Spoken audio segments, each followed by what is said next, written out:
You ask Tiger to solve. This deals with linear equations with one unknown. The final result is x equals -12. Let's solve it step by step. Group all x terms on the left side of the equation.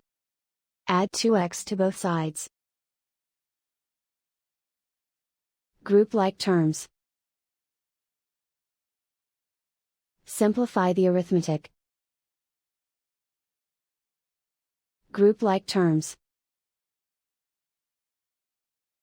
Simplify the arithmetic. Group all constants on the right side of the equation. Add 10 to both sides. Simplify the arithmetic.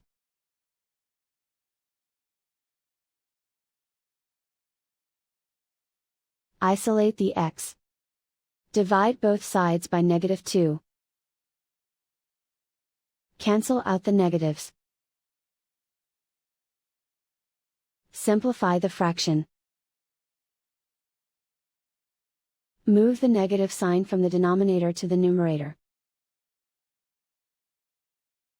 Find the greatest common factor of the numerator and denominator.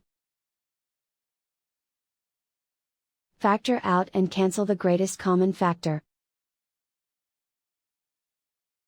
And so the final result is x equals -12.